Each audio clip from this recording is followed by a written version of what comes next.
आज मैं जा रही हूँ हमारे पास के ही एक घर में मातृ सम्मेलन का कार्यक्रम अभी शुरू होने वाला है। दीदी ने नया घर बनाया है तो अभी तक फिट नहीं कराई है, तो स्टार्टिंग में आज ही मुहूर्त था तो दीदी ने ये मातृ सम्मेलन का कार्यक्रम रखा है। और सभी माताओं को मैं जय गुरु बोलती हूँ। जय गुरु माँ। जय गुरु माँ। हमारे पास की मौसी हैं, हमारी नानी माँ है, हमारी एक दीदी है और बहना है और भी आ रही हैं माताएं। तो अभी थोड़ी देर में हम लोग मातृ सम्मेलन का कार्यक्रम शुरू करने जा रहे हैं। जय गुरु। और भी माताएं अभी भी आ रही हैं।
জনম জনম থেকে আমার ঘরে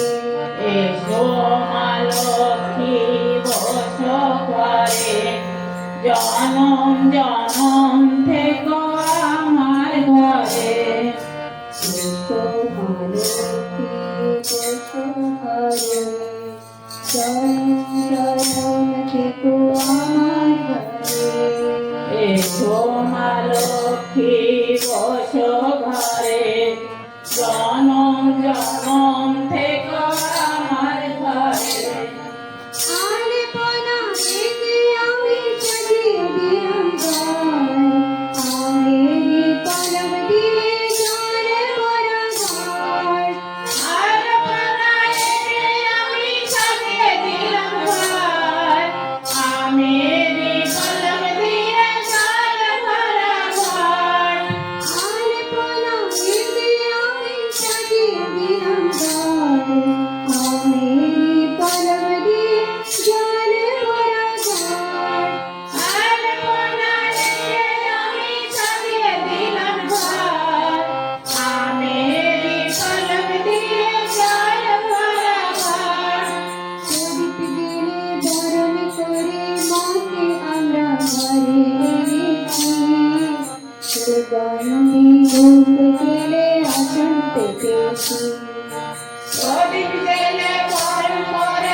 জনম জনম থেকে আমার ঘরে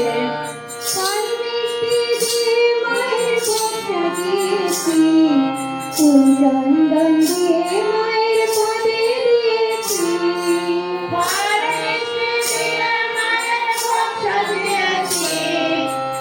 চন্দন দিয়ে মায়ের পদে দিয়েছি পাঁচ পারি সিঁদুর দিলাম দু হাত ভরে আমারই ঘরে থেকে আলো করে পাঁচ পারি সিঁদুর দিলাম দু হাত ভরে আমারই ঘরে থেকে আলো করে প্রদীপ জেলে বরণ করে মাকে আমরা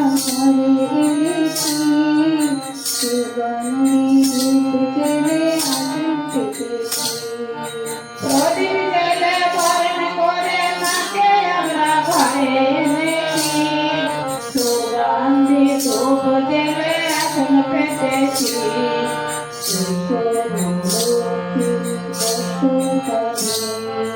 জনম জনম থেকো আমার ঘরে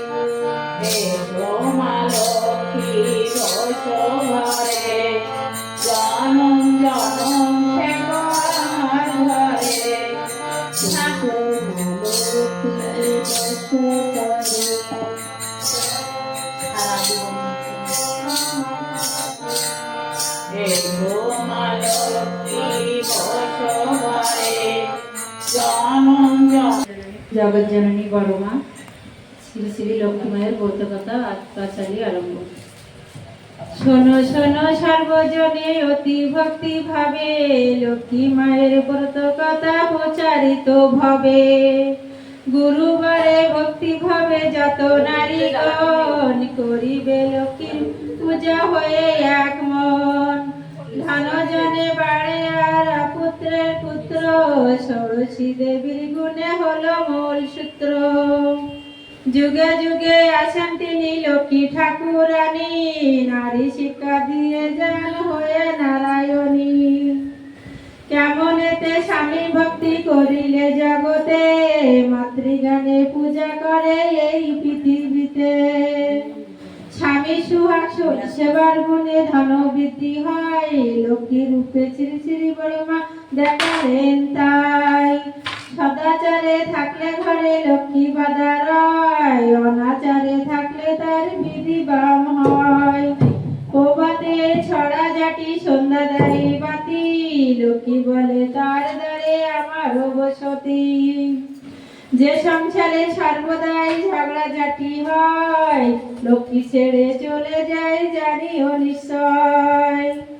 যদি কোনো নারী ওঠে সূর্য ওঠার পরে সেই গৃহে সর্বদাই রোগ থাকে ভরে। নিত্য নিত্য গৃহকর্ম যদি না সে করে লক্ষ্মী মাতা বিরূপ হয়ে ছাড়ে যে তাহারে। সকালে বাসি কর্ম করে সমাপন মিষ্ট বুঝে বয়ে সবাই স্বামী পুত্র খাওয়ার পরে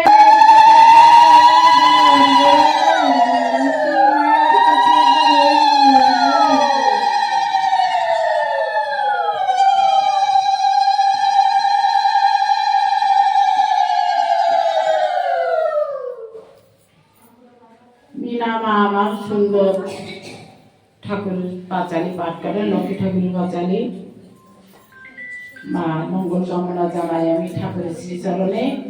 এই কর্মে আগে বাড়তে যে এখানে উপস্থিত আছেন আমার অঞ্জলি মা। অঞ্জলি মাটার সঙ্গীত পরিবেশন করছেন। একবার হরি বলো মনের সোহনা মানব দেহের গৈরব কইর না। একবার হরি বলো মনের সোহনা মানব দেহের গৈরব কইর না। একবার হরি বলো মনের সোহনা মানব দেহের গৈরব কইর না। মানব দেহ মাটির ভাণ্ড ভাঙলে হইবে খণ্ড খণ্ড। মানব দেহ মাটির ভাণ্ড ভাঙলে হইবে খণ্ড খণ্ড। ভাঙলে দেহ জোড়া লাগে না। একবার হরি বলো মনের সোনা মানব দেহ। বাড়তে যে এখানে আমাদের উপস্থিত আছেন কিরণ মা। কিরণ মা তুমি একটা সঙ্গীত পরিবেশন করো। সবাইকে জয় গুরু। ঠাকুর তোমার পরশ ধুলিতে ধুলিতে জাগে। ঠাকুর তোমার পরশ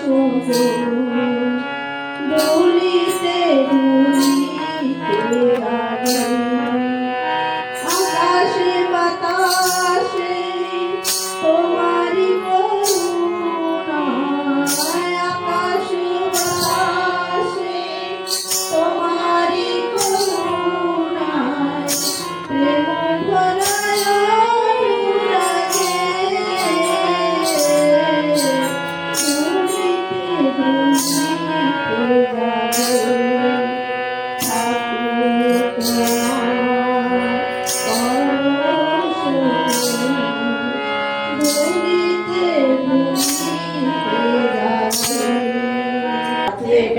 উপস্থিত আছেন আমার সুরুচিমা।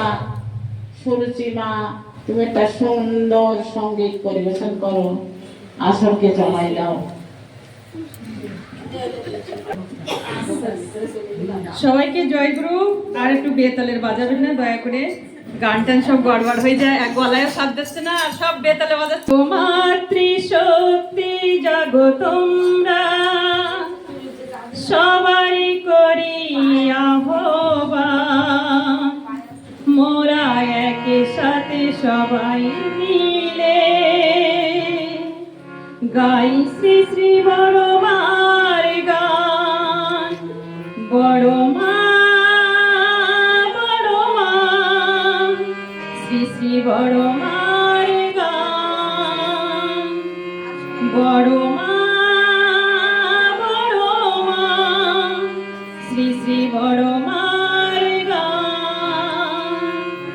জাগো মাতৃশক্তি জাগো তোমরা, সবারে করি আহ্বান, মোরা একই সাথে সবাই মিলে গাই শ্রী শ্রী বড় মার গান। বড় মা, বড় মা, শ্রী শ্রী বড় মার গান। বড় মা, বড় মা, শ্রী শ্রী বড় মার গান। শঙ্খ উলুরি ধ্বনি দিয়ে মাতৃ সম্মিলনে হয় একবার, এসো ধূপ দীপ জেলে বসি, বড় মা করিবে সুমতির দান। শঙ্খ উলুরি ধ্বনি দিয়ে মাতৃ সম্মিলন হয় একবার, এসো ধূপ দীপ জেলে বসি, বড় মা করিবে সুমতির দান। জাগো মাতৃশক্তি জাগো তোমরা, সবারে করি আহ্বান, মোরা একই সাথে সবাই মিলে গাই শ্রী শ্রী বড় মার গান। বড় মা, বড় মা, শ্রী শ্রী বড় মার গান। বড় মা, বড় মা, শ্রী শ্রী বড় মার গান।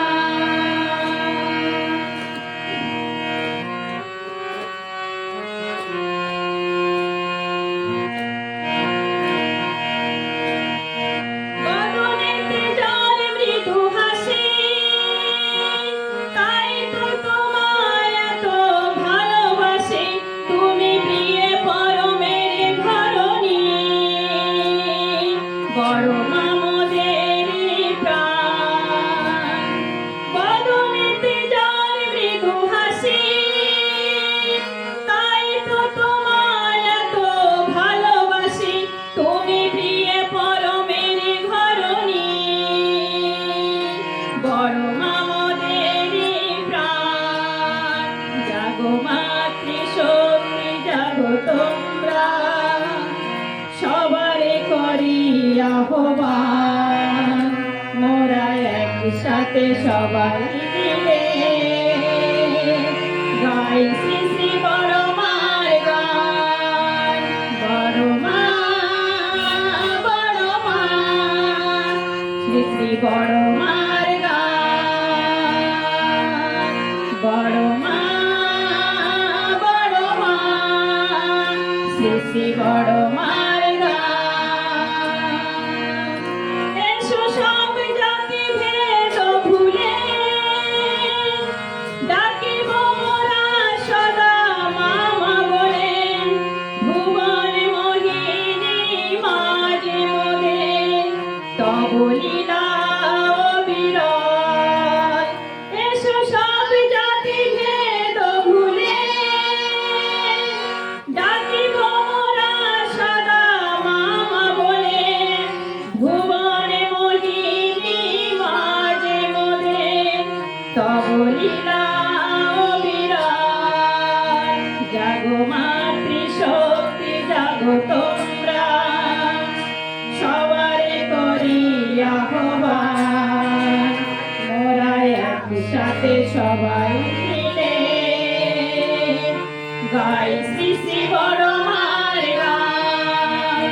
বড় মা শ্রী শ্রী বড় মার গান বড় মা শ্রী শ্রী বড় মার গান বড় মা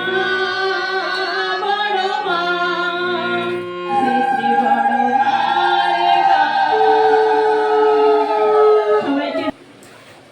দীক্ষা যত সময় আমরা দীক্ষা না নিই, ওই কথায় বলে যে হাতের জল শুদ্ধ হয় না।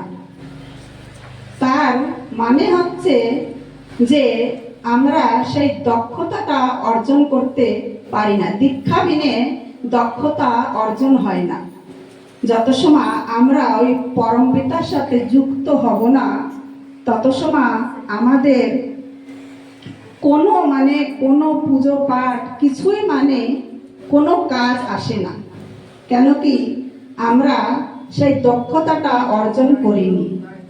তাই আমাদের ঠাকুর এবার এসে 5 বছরের নাম আর 12 বছরের দীক্ষার বিধান দিয়েছে। যখনই আমাদের এই ছেলে মেয়ে যারা সন্তান আমাদের, তারা যেই যে 11 বছর পার করে 12 বছরে আসবে, তখন আমাদের প্রয়োজন হচ্ছে যে তাকে আমরা পরম পিতার সাথে যুক্ত করে দিই। আজকাল দেখেন আমরা ভালো ভালো স্কুলে ছেলে মেয়েদের পড়াশোনার জন্য পাঠাই, ইংলিশ মিডিয়াম, তার থেকেও আরো আগে যাচ্ছি। ভালো ভালো টিউটার আমরা সাবজেক্ট বাই ভালো ভালো টিউটার আমরা আমাদের বাচ্চাদের জন্য যেটা যে সময় প্রয়োজন সেই সময় আমরা সেইগুলো আমরা ব্যবস্থা করছি। কিন্তু একটা যে সৎ জীবন, সৎ মানুষ যদি আমরা আমাদের বাচ্চাদের বানাতে চাই, তাহলে কিন্তু ওই স্কুলের শিক্ষা কিন্তু ওটা কোনো প্রয়োজন হয় না। ওই স্কুলের শিক্ষাতে আমরা বিভিন্ন ডিগ্রি আমরা উপলব্ধি লাভ করতে পারি, আমরা চাকরি বাকরি উন্নত আমরা বহুত আগে যেতে পারি। কিন্তু আমরা যে একটা সৎপুরুষ, সৎ মানুষ, যে আমাদের সমাজে একটা ভালো ছেলের দরকার, সেইগুলো যদি আমরা চাই, তাহলে কিন্তু আমাদের সর্বপ্রথম ওই পরম পিতার সাথে কিন্তু যুক্ত হতে হবে। আজ আমরা সেই সুভাষ বোস, ঈশ্বরচন্দ্র বিদ্যাসাগর, সেই বিবেকানন্দ, এরকম একটা ছেলে আমরা পাচ্ছি না। কেন পাচ্ছি না? কেন কি আমরা কি করছি যে এই আধুনিক যুগে আমরা ভাবছি যে আমাদের ছেলে মেয়েদের ভালো ভালো স্কুলে পড়ালে তারা কিন্তু খুব আগে যাবে, তাদের আমরা ডক্টর ইঞ্জিনিয়ার সব কিছু বানাবো। কিন্তু ডক্টর ইঞ্জিনিয়ার তো আমরা ঠিকই বানাচ্ছি, কিন্তু সমাজে যে একটা ভালো ছেলের দরকার সেটা কিন্তু আমরা পারছি না বানাতে। কেন কি আমরা যে ওই ভুল করছি যে তাকে আমরা সেই সময় মতন যে সৎ গুরুর সাথে যুক্ত করতে পারছি না। সে চারা গাছে বেড়া দেওয়ার মতন, ছোটবেলায় একটা চারা লাগালে দেখবেন ওতে একটু বেড়া দেওয়া লাগে, কেন কি ওই চারাটা যাতে ছাগল গরু এগুলো আসে খেয়ে না যায়। সেই জন্যে আমরা কি করি, ওতে একটা বেড়া দিই, তারপরে ধীরে ধীরে চারাটা বড় হয়ে গেলে সেই বেড়াটা আমরা খুলে ফেলি। সেরকমই আমাদের কি করতে হবে, ওই সেই সময় মতো 12 বছরে আমাদের সন্তানকে সেই দীক্ষা দিয়ে পরম পিতার সাথে যুক্ত করতে হবে। তাহলে কি হবে, সেই সদ্গুরুর বিধিবিধান মানে যদি সেই আমাদের বাচ্চারা চলে, তাহলে তারা কিন্তু একটা যে সমাজে যে একটা সুন্দর নাগরিক লাগবে, সেই নাগরিক কিন্তু আমরা দিতে পারবো। একটা ছেলে ও কি করছে, ছোট ছেলে, বাচ্চা ছেলে, ও নিচে পড়ে গেছে। তখন কি করলো, ওর মা ওই বাচ্চাটাকে চুপ করানোর জন্য ওই মাটিতে একটু পা দিয়ে আঘাত করলো, যে আমি এই মাটিকে মারে দিলাম, তুই এই মাটিতে পড়ে গেছিস, ব্যথা পাইছিস, তা আমি মাটিকে মারে দিলাম। তখন আচার্যদেব সে সময় দেখলো যে বাচ্চাটা হঠাৎ করে চুপ হয়ে গেল। তখন আচার্যদেব বলছে যে তুই কি করে চুপ করালি বাচ্চাটাকে? তারপর ওই মাটি বলল যে আমি এই মাটিতে মারলাম আর বাচ্চাটা চুপ হয়ে গেল। তখন কি হয়, আচার্যদেব বলছে যে তুই এই এই কর্মটা করে ওই বাচ্চাটার ভিতরে একটা প্রতিশোধের ভাবনা জাগ্রত করে দিবি। কেন কি ওই বাচ্চাটা জানলো যে আমাকে যদি কেউ আঘাত করে তাহলে আমি সেই আঘাতের বিনিময়ে তাকে একটা চড় বা কিছু একটা দিয়ে তার থেকে প্রতিশোধ নেব। এরকম করে ছোটবেলা থেকেই আমাদের বাচ্চাদের আমরা মায়েরা এরকম করে মানুষ করতে হবে যে তারা যেন বড় হয়ে একটা সুসন্তান হয়। আজ এই সমাজে বহু সুসন্তানের কমি হয়ে যাচ্ছে।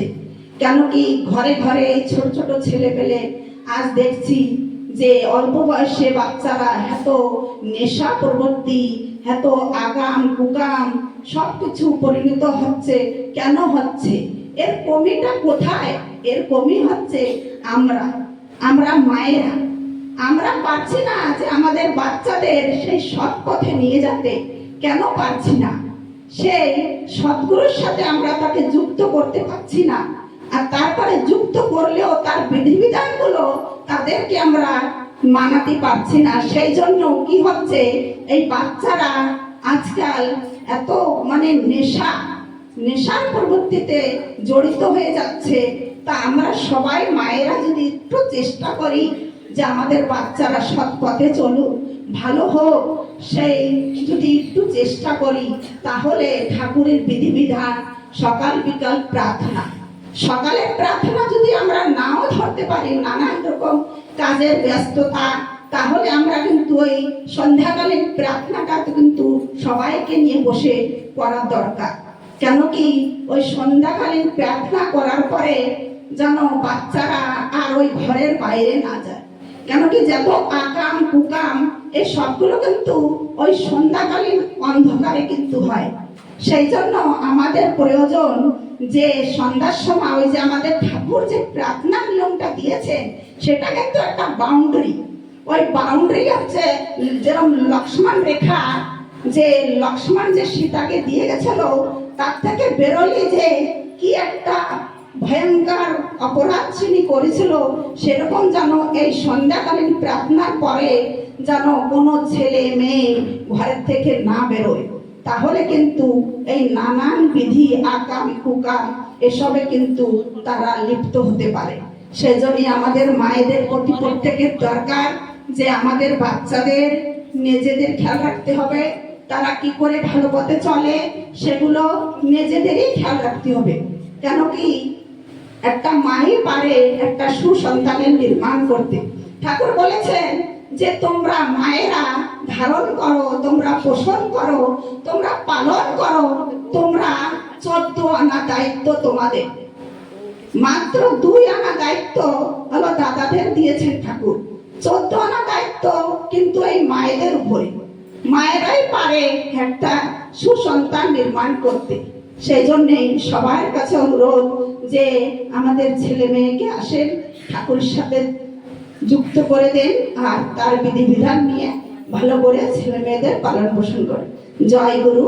এই বাড়ির মঙ্গল কামনা আমি শ্রী শ্রী ঠাকুরের চরণে নিবেদন করি। সবাইকে আমার আনন্দিত জয় গুরু। জয়।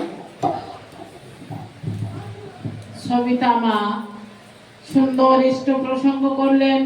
মার কল্যাণ কামনা জানাই আমি ঠাকুর শ্রীচরণে। এই ক্রমে আগে বাড়তে যেয়ে এখানে উপস্থিত আছেন আমার আনন্দিতা মা। মাকে আমি আহ্বান জানাই ঠাকুরের। तो इसीलिए क्या करना है, एक अच्छा छात्र बनने के लिए गुरु के आदेश के लिए सर्वदा अपने आप को उन्मुक्त रखना, ये हमारा परम धर्म है, परम कर्तव्य है। हम स्कूल चले जाते हैं, बहुत सुंदर सुंदर डिग्रियां अपने जीवन में हासिल कर लेते हैं, मगर जब ही हमारे जीवन में कोई भी एक चीज़ हम लोग, चाहे कोई भी एक रोल हो हमारे जीवन में, माँ का रोल हो, बहन का रोल हो, बेटी का रोल हो और पत्नी का रोल हो, कोई भी एक रोल हो, उसको जब निभाने की बारी आती है तब हमारे अंदर बहुत सारी ऐसी टेंशन्स, बहुत सारी ऐसी प्रॉब्लम्स हो जाती हैं। जिसके कारण से कई बार घर टूटता है, बिखरता है और कई बार लड़कियां जो है अपने मायके में चली जाती हैं हमेशा हमेशा के लिए अपने ससुराल को छोड़ के। इन सभी बातों की जो एक मेन वजह है, हम स्कूल तो गए मगर हमें जो ग्रहण करना था, हमें जो परम पिता से ग्रहण करना था कि ससुराल में जाके कैसी शिक्षा, कैसा आचरण अपने गुरुजनों के साथ में, अपने स्वामी के साथ में, अपने सास ससुर के साथ में, अपने आस पड़ोस के साथ में हमको निभाना चाहिए। इन सभी विषयों के बारे में हम सभी को वो नॉलेज नहीं हो पाती केवल स्कूल जाने से, किंतु जो वाकई में शिक्षा ठाकुर जी की दीक्षा लेते हैं तो उन माताओं को ये नॉलेज ठीक ढंग से हो जाती है। और अभी भी हमारी परम आदरणीय सविता माँ ने बहुत सुंदर इष्ट प्रसंग की हैं इष्टवृत्ति दीक्षा के संबंध में।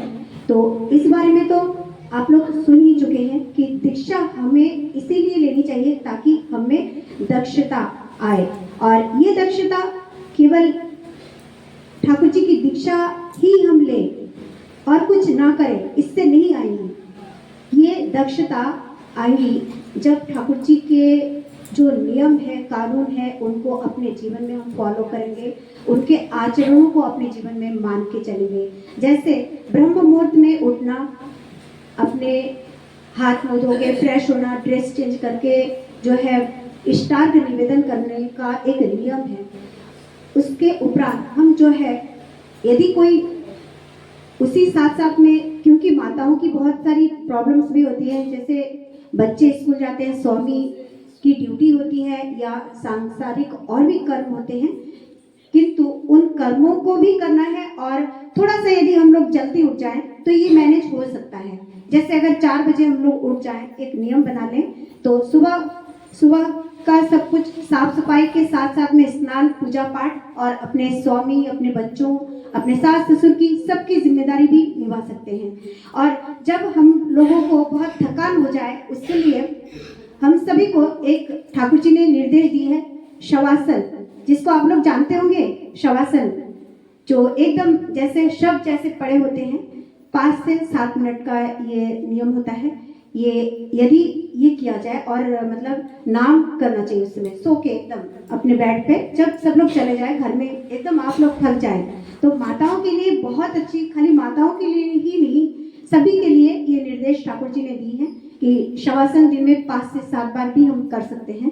और जब हम, अब यकीन नहीं मानेंगे, आप लोग घर में जाके इसको ट्राई करिएगा कि अगर कभी आप लोग बहुत ज़्यादा थक जाते हैं तो एकदम एकांत में आप एकदम मतलब हाथ पैर ऐसे छोड़ के शब्द जैसे नाम जप करते रहना है, बस सो के नाम जप करना है 5 से 7 मिनट नाम जप करके बस फिर उठ जाना है। देखिएगा क्या एनर्जी आपको मिलती है। और सुबह की प्रेयर टाइमली, शाम की प्रेयर टाइमली, उसके बाद जो वाणी पाठ होती है उनको पढ़ना, अपने बच्चों को सिखाना, उसके अनुसार अपने जीवन में चलना, औरों को सिखाना, चलना। देखिए अगर हम अपने जीवन में स्वयं नहीं करेंगे तो हमारी बातों को कोई और भी नहीं सुनना चाहेंगे। हमारा जीवन ठाकुर जी के लिए समर्पित होना चाहिए। ठाकुर जी की आदेश को मानने के लिए हमारा एक उद्देश्य होना चाहिए, एक लक्ष्य होना चाहिए कि हमारे जीवन में एक सद्गुरु है, हमारे परमपिता, हमारे मार्गदर्शक, हमारे पथ प्रदर्शक, हमारे गाइड, हमारे फिलोसोफर, हमारे जीवन के ऑल इन ऑल सब कुछ, और उन्हीं के लिए समर्पित हमारा ये जीवन और हम सब। किंतु यदि हम दीक्षा लेके कुछ भी नहीं करते तो हम अपने जीवन को कभी भी ऊंचा नहीं उठा सकते। हाँ, पर थोड़ी थोड़ी तकलीफें जीवन में ज़रूर आती हैं। ऐसा नहीं कह रही हूँ कि जो दीक्षा लेके ठाकुर जी का कार्य कर रहे हैं तो उनके जीवन में कोई किसी प्रकार की तकलीफ नहीं आएगी और किसी प्रकार की कोई उनको कोई रोग शोक दुख दारिद्र्य इत्यादि यंत्रणाएं टच नहीं करेंगी। उनको टच करेंगी लेकिन टच करके उनको कुछ भी, उनको भस्मसात नहीं करेंगी, उनको बिखेर नहीं सकेंगी। ये जो बात मैं आपको आज इस ठाकुर जी के अनुष्ठान में, मातृ सम्मेलन के इस अनुष्ठान में मैं आपको वचन देती हूँ, एकदम ईमानदारी से जो लोग ठाकुर जी को प्यार करते हैं, उनके श्री चरणों पे समर्पित होकर चलते हैं, तो ज़रूर आप लोग अपने जीवन में वो बेहतरीन रिजल्ट पाएंगे, ऐसा मेरा मानना है। ये मैं आप सभी को विश्वास दिलाती हूँ। हम 2 दिन बाद इस दुनिया से चले जाएंगे। घर बना लिया, सुंदर सा घर बना लिया, सुंदर सा फ्रिज हमने खरीद लिया, ज्वेलरी खरीद ली और सुंदर सुंदर कार खरीद लिए, गाड़ी खरीद लिए, मगर यदि जाने का जो पथ है, जो कौड़ियाँ होती हैं, 5 कौड़ियाँ ठाकुर जी ने हमको दी हैं, यजन, याजन, इष्टवृत्ति, स्वस्तैनी और सदाचार, ये 5 कौड़ियाँ यदि हम कलेक्ट करते हैं अपने पास, तो ये हमको उस समय जब हम पार होंगे, इस भव सागर से हम जाते वक्त जब पार होंगे, तो वो 5 कौड़ियाँ हमारे काम आएंगी। और यही हम लोगों को यही कलेक्ट करने के लिए ईश्वर ने यहाँ मानव जन्म के रूप में हमको भेजा है। हम परम आभारी हैं हमारे प्रभु के कि हमको इस रूप में प्रभु जी अपने श्री चरणों में प्रभु जी ने स्थान दी है, और मैं हमेशा उनके श्री चरणों पे समर्पित थी और समर्पित ही रहूंगी। और परम दयाल के श्री चरणों में यही प्रार्थना करती हूँ कि आप लोग भी परम दयाल के श्री चरणों में यूं ही समर्पित होके रहें, हमेशा उनको प्यार करें, निस्वार्थ, कुछ भी ना मांगे, जो भी आप करें प्रभु वो हमारे लिए मंगल। हम आपके बच्चे हैं, हमें नहीं पता किसमें हमारा मंगल है, किसमें हम सभी का मंगल है। हम केवल आपके श्री चरणों पे न्यौछावर होके चल रहे हैं, बस आपको फॉलो करके चल रहे हैं, आपके आदेशों को मान के चल रहे हैं। देखिए, जीवन में कई सारी तकलीफें आती हैं, परिवार के हर मेंबर्स आपकी बात मानेंगे ये कोई ज़रूरी नहीं, ये कोई ज़रूरी नहीं कि परिवार के हर मेंबर्स आपकी बात मानेंगे, कोई बात नहीं। देखिए, उनमें भी भगवान है। हमारा चैलेंज तब है जब उन विषम परिस्थितियों के लोगों के साथ में, जैसे हमारे घर में कोई होते हैं ना, सास ससुर होते हैं, उनके साथ में कभी विचार नहीं मिलते हैं, कभी हस्बैंड होते हैं, विचार नहीं मिलते, कभी बच्चे होते हैं, हमारी बात नहीं मानते हैं। ये दुनिया की एक रीत है, और समझिए कि ये उनकी परीक्षा है। ये बहुत इंपॉर्टेंट बात है, आप लोग लेके जाइएगा और माइंड में इसको सेट करके रखिएगा। ये बहुत काम आने वाली बात मैं आज कह रही हूँ, 100% एकदम सच बात, कि हम लोग अपने एटमॉस्फेयर में, अपने चारों ओर के वातावरण में हर कोई हमारे अकॉर्डिंग ही चले, ये नहीं हो सकता, ये हो ही नहीं सकता। मगर हम उन लोगों के साथ में, उन विरोधी लोगों के साथ में किस तरह से मैनेज करके चल रहे हैं, ये सबसे बड़ी कलाकारी प्रभु जी हमको सिखाते हैं। प्रभु जी के दरबार में जो जाते हैं वो ये सिखा देते हैं कि किस तरह से हम इन लोगों के साथ में कलाकारी करें जो हमारे विरोधी हैं, जो हमसे बहुत ज़्यादा दगा किए हैं, बहुत ज़्यादा अपमानित किए हैं। उन लोगों के साथ में भी सम्मान के साथ में पेश आना, ये कौन सिखा सकते हैं? क्या हम सीख सकते हैं? नहीं, ये उन परमपिता परमेश्वर की ही देन है कि हम सभी के साथ में सब कुछ भुला के, सबने किसने हमसे क्या किया हम सब जानते हैं, मान लीजिए सब कुछ हम लोग जानते हैं, लेकिन बावजूद उसके उनके साथ हम बदला नहीं लेंगे। क्यों नहीं लेंगे? क्योंकि हमारा परमपिता इससे खुश नहीं होंगे, क्योंकि परमपिता के बच्चे वो भी हैं और हम भी हैं, हम सभी हैं, इसीलिए हमको उनको मान के चलना पड़ेगा।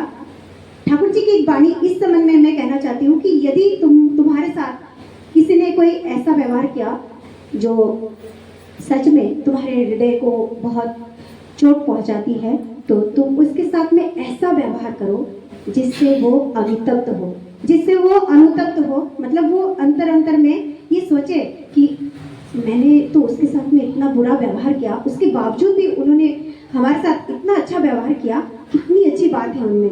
तो ये जो है अनुताप, ठाकुर जी ने कहा है अनुताप, जिस इंसान में ये चीज आ जाए कि मैंने उसके साथ में ये व्यवहार किया, उसके बावजूद भी उन्होंने इतना अच्छा व्यवहार किया, तो ये उनके चरित्र को ठीक करने का एक बहुत बड़ा माध्यम है। तो ठाकुर जी की बातें हैं, देखिए ये है हमारे ठाकुर जी, ये है उनका असली रूप। श्री कृष्ण रूप में जब वो आए थे, उस युग के अकॉर्डिंग उन्होंने चीजें दी थी, इस विश्व में उस तरह की महत्वपूर्ण चीजें दी थी। गीता को मैं रोज पढ़ती हूँ, ठाकुर जी की दया है, पढ़ती हूँ, कृपा है उनकी, और ऐसे ही कृपा बना के वो यही प्रार्थना उनके श्री चरणों में मैं करती हूँ। किंतु गीता में इतनी विस्तृति से आपको जिस तरह से सत्यानुसरण में लिखा हुआ है, सत्यानुसरण का एक एक चैप्टर आप में से यदि कोई अभी तक सत्यानुसरण नहीं पढ़ी है, कोई भी माताएं, तो कृपया आप इसको, इसके अंदर जो बातें हैं, जैसे सत्यानुसरण में प्रथम चैप्टर में ही लिखा हुआ है कि अर्थ मान यश इत्यादि पाने की आशा में मुझे ठाकुर बनाकर भक्त मत बनो, सावधान हो जाओ, ठगे जाओगे, तुम्हारा ठाकुरत्व ना जानने पर कोई तुम्हारा ठाकुर भी नहीं, केंद्र भी नहीं, धोखा देने पर धोखे में पड़ोगे। अर्थात किसी चीज को पाने के लिए मुझे ठाकुर मत बनाना, जब तक तुम्हारे अंदर की ठाकुरत्व, तुम्हारे अंदर का ठाकुरत्व नहीं जगता, तब तक तुम कभी भी मुझको नहीं पा सकते। यानी कि मुझे भी धोखा दे रहे हो, खुद भी धोखा पाओगे। ये जो एक इम्पॉर्टेंट बात है, इस बात के लिए हम सभी को एकदम सजग होकर रहना है। अब अनुताप के विषय में उन्होंने एक चीज कही थी कि अनुताप करो किंतु स्मरण रखो जिससे पुनः अनुतप्त ना होना पड़े। जैसे हम लोग गलतियां करते हैं ना माताएं, कृपया ध्यान दें कि हम लोग गलतियां करते हैं ना, कई सारे, ऐसे नहीं कह सकते कि हमने जिंदगी में कभी कोई गलती की ही नहीं।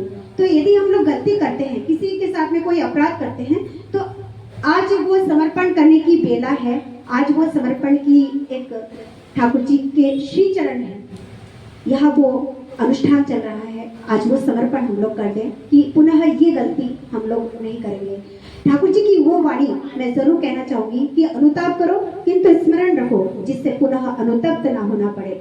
जब भी अपने कुकर्म के लिए तुम अनुतप्त होगे, तभी परमपिता तुम्हें क्षमा करेंगे, और क्षमा मिलने पर समझोगे तुम्हारे हृदय में पवित्र सांत्वना आ रही है, और तभी तुम विनित, शांत और आनंदित होगे। जो अनुतप्त होकर भी पुनः उसी प्रकार के दुष्कर्म में रत होता है, समझना कि शीघ्र ही वह अत्यंत ही दुर्गति में पतित होगा।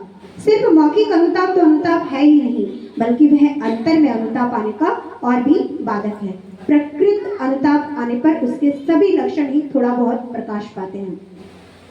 ये हमारे परम दयाल श्री श्री ठाकुर अनुकूल चंद्र जी की अनमोल वाणी है, और इसके अनुसार हम सभी को अपने जीवन को सदगति की ओर आगे बढ़ाना चाहिए। आज ही वो समर्पण हम सभी कर दें तो ठाकुर जी हम सभी को माफ करके, क्षमा करके हम सभी को जीवन में उन्नति की ओर अग्रसर करेंगे, ऐसा मैं विश्वास रखती हूँ उन श्री चरणों पे। और आज मैं हमारी जो श्रद्धेय दीदी हैं इस घर की, हमारी जो आदरणीय दीदी हैं, उनके इस नवीन भवन निर्माण के लिए मैं प्रभु श्री चरणों में ये प्रार्थना करती हूँ कि आपने इतने कष्ट से इस घर को बनाया है। आपकी दहलीज में, आपके घर में, आपके घर के एक एक कण में प्रभु का वास हो। आप हमेशा सुख, शांति, ऐश्वर्य और आनंद से परिपूरित रहें। प्रभु श्री चरणों की कृपा आप सभी के जीवन में बरसती रहे। और यहाँ जितनी भी माताएं यहाँ पे आज उपस्थित हैं, सभी के लिए प्रार्थना करूंगी प्रभु श्री चरणों में कि आप सभी का जीवन सुंदर बने रहे, उन्नत बने रहे, आनंदित बने रहे। इन्हीं शब्दों के सहित आज मैं अपना वक्तव्य यही समाप्त करती हूँ। अमृत पथযাত্রী मायेদের আমার অন্তরের রাও জয় গুরু জয়। এই আমরা যে প্রতিদিন মাতৃ সম্মেলন করে চলেছি, তাতে আমাদের যে কি উন্নতি হচ্ছে তা আমরা হয়তো মায়েরা নিজেরাই, যে মায়েরা আমরা সবসময় আসছি তারাও বুঝতে পারছেন, আর এখানে উপস্থিত সবাই কিছু কিছু বুঝতে পারছেন যে আজ আমাদের ভিতরে যে মায়েরা কত সুন্দরভাবে সেই ঠাকুরের কথা, ইষ্ট প্রসঙ্গ করতে শিখেছেন এবং বলতে শিখেছেন। ঠাকুরের কথাগুলো কেমন সুন্দরভাবে সবার কাছে তুলে ধরতে পারেন মায়েরা। এই যে কতখানি উন্নতি আমাদের মায়েদের ভিতরে হয়েছে ধীরে ধীরে, এটা থেকেই আমরা বুঝতে পারি যে না, সত্যি আমাদের এই মাতৃ সম্মেলন করা আমাদের জীবনে সত্যি সার্থকতা আনছে। আর এই যে পরিবারে এই প্রতিমা মা আমাদের সত্যি খুবই কষ্ট করে এই ভবনটি নির্মাণ করেছেন। তাই আমি বিশেষ করে অনুরোধ করব প্রতিমা মাকে যে তিনি যেন এই ঠাকুরকে নিয়েই জীবনে চলতে থাকেন, আরো করে তার জীবনে যেন তিনি ঠাকুরময় হয়ে ওঠেন, ঠাকুরকে ভালোবাসতে পারেন। যখনই ঠাকুরকে ভালোবাসতে পারবেন তখনই তার জীবনের যত দুঃখ জ্বালা সব কিছু তিনি ভুলতে পারবেন এবং তার জন্মটা সার্থক হবে। সেই অনুরোধই আমি করছি যে তিনি যেন সেই পরম পিতাকে সত্যি জীবন দিয়ে ভালোবাসতে পারেন। আর এখানে সমস্ত যত মায়েরা আছে সবারই আমি মঙ্গল কামনা জানাই পরম পিতার চরণে। এখন যে আমাদের মায়েরা কত সুন্দরভাবে দেখেন ইষ্ট প্রসঙ্গ করলেন যে আমাদের কেন দীক্ষা নিতে হয় সে কথাও মা জানিয়ে দিলেন। আর তারপরে আমাদের আনন্দিতা মা তিনিও কত সুন্দরভাবে ইষ্ট প্রসঙ্গ করলেন যে দীক্ষা নেওয়ার পরে আমাদেরকে কেমনভাবে কেমন করে চলতে হবে। আমরা যদি শুধু দীক্ষা নিই বা দীক্ষা নিয়ে তারপরে যদি কিছু করণীয় না করি তাহলে কিন্তু আমাদের কিছুই হবে না।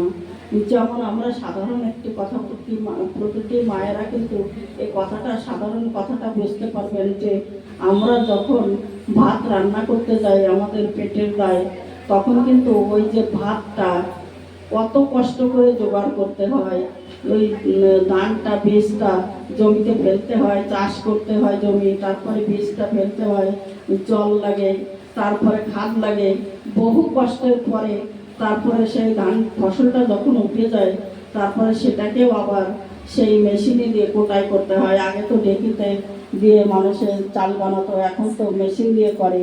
এমনিভাবে সেটাকে ঘরে আনার পরেও কিন্তু হঠাৎ করে ভাত হয়ে যায় না। সেই ভাতটা রান্না করতে গেলে কাঠের দরকার হয়, আগুনের দরকার হয়, তারপরে আবার জলেরও দরকার হয়, নিজের একটি মায়ের মনেরও দরকার পড়ে। কিন্তু এমনিভাবে একটি ভাত রান্না করতে হয়। তাহলে আমাদেরকে কি করতে হবে? আমরা তো এত কষ্ট করে শুধু একটু পেটের দায় ভাতগুলো জোগাড় করার জন্য এত কিছু আমাদের করতে হয়। তাই এই যে চালটা কোথা থেকে আসলো? সেই পরম পিতা তিনিই কিন্তু আমাদের জন্য সব কিছু জোগাড় করে রেখেছেন, যে আমাদের এই জীবনে বাঁচতে গেলে কি কি প্রয়োজন সেগুলো তিনি সব কিছু জোগাড় করে রেখেছেন আমাদের জন্য, থরে থরে সাজিয়ে রেখেছেন। তাহলে আমরা কি করছি?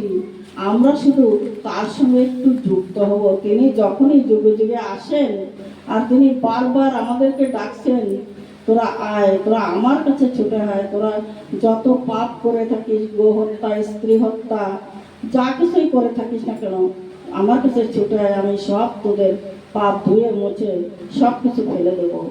এমনিভাবে তিনি ডাকছেন। তা আমরা কি করি? আমরা কিন্তু তার কাছে যেতে চাই না। তাই সবার কাছে একটি অনুরোধ, সে সবাই আসেন, আমরা একত্র হয়ে সেই এই যুগে যে পরম পিতা আসছেন তিনি আবার আমাদের জন্যই আসছেন। তিনি এত কষ্ট করে এই যে নরদেহ তিনি ধরলেন, এই রক্ত মাংস শরীর নিয়ে যখন এই ধরাধামে আসতে হয় তখন কিন্তু যেমন আমাদেরও কষ্ট সহ্য করতে হয়, তানাকেও তেমনি সমস্ত কষ্ট সহ্য করতে হয়। তারপরে কিন্তু তিনি আসেন। তাই সব কিছু সহ্য করেও তিনি শুধু আমাদের জন্যই আসছেন। তাই আসুন সবাই মিলে তার চরণে একত্রিত হয়ে তাকে গ্রহণ করে ভালোবেসে জীবনে আমরা সবাই চলতে পারি এবং আমাদের প্রত্যেকে নিজেদের সংসারটাকে আদর্শরূপে গড়ে তুলতে পারি। আমরা যদি আদর্শের সঙ্গে যুক্ত না হই তাহলে কি করে আমাদের সংসারটাকে আমরা আদর্শ রূপ দেব এবং সেই সুসন্তানের জননী হতে পারবো। সুসন্তানকে এই ধরার বুকে আনতে হলে পরম পুরুষোত্তমের সঙ্গে যুক্ত হতেই হবে, না হলে কিন্তু আমাদের জীবনে কিছুই হবে না। আমরা কিন্তু এই 3 যুগ ধরে আমরা সেই যখন আসতেন তিনি তখন তো তাকে গ্রহণ করেনি, পরের যুগে এসে গ্রহণ করে তারপরেও কিন্তু আমরা শুধু এই নামটুকুই নিচ্ছি, তারপরে যে কি করতে হয় সেসবগুলো আর কিছু করছি না। তাই তিনি এবার এসে সব কিছু হাতে ধরে শিখিয়ে তিনি করাচ্ছেন। তাই আসুন তানাকে গ্রহণ করে আমরা জীবনে সবাই মিলে ধন্য হই। সবাইকে আমার জয় গুরু।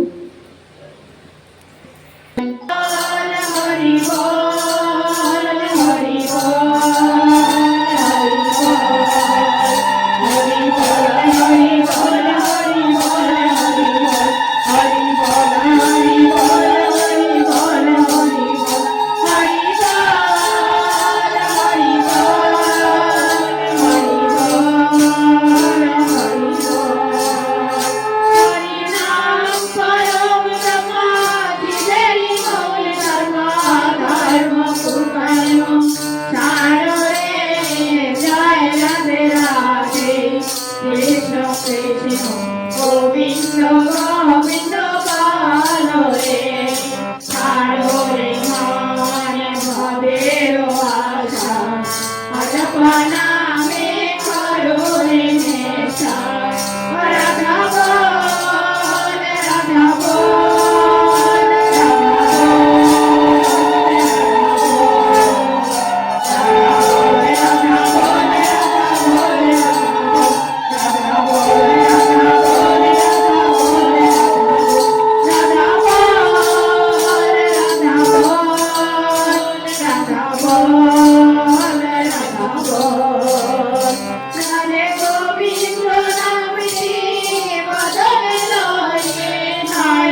वन्दे पुरुषोत्तमं वन्दे पुरुषोत्तमं वन्दे पुरुषोत्तमं वन्दे